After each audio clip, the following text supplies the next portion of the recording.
Hey guys, today we are going to be doing a mini teardown of the Syma X100 drone.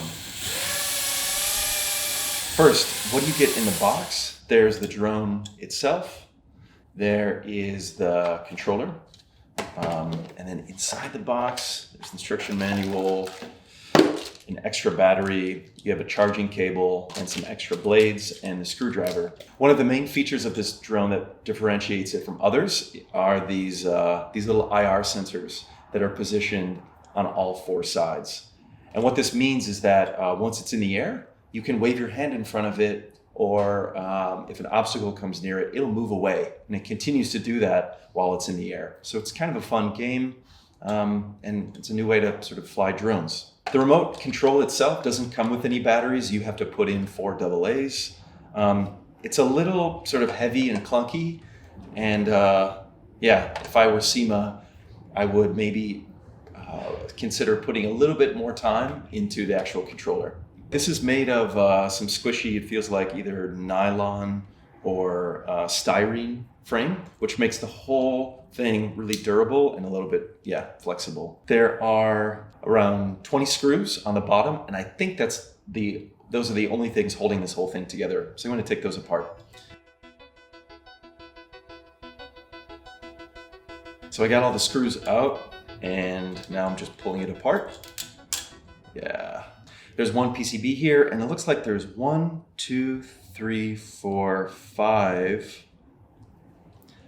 IR sensors. So each of the sides and the top. I'm not really sure how they're doing the distance sensing on the bottom, but I guess that's where the accelerometer comes in on the PCB.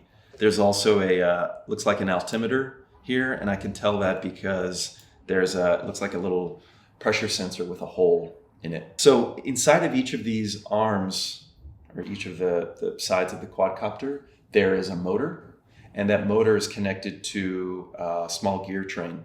And so they're able to ramp up the speed of each of the turning blades. Yeah, so I have the PCB lifted up.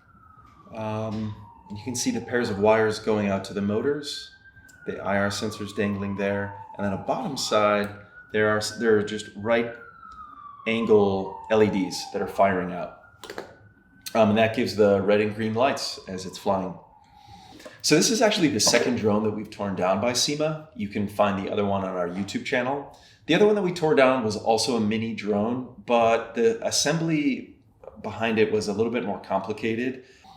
Overall, I would give this like an 8 or 9 out of 10 as far as assembly and material choice. They really chose the materials to be light and flexible so the thing can fly and not get damaged when it falls. And I haven't yet seen a drone like this that once it's in the air sort of just responds to infrared sensing from all sides. It turns it into this whole new kind of game that I think would be really fun for kids and adults. Syma, thanks a lot for sending us this drone. It was a lot of fun to take apart. And thanks for watching this mini teardown. If you have any ideas of what we should take down next, leave it in the comments. And don't forget to like and share this video. Thanks. Bye.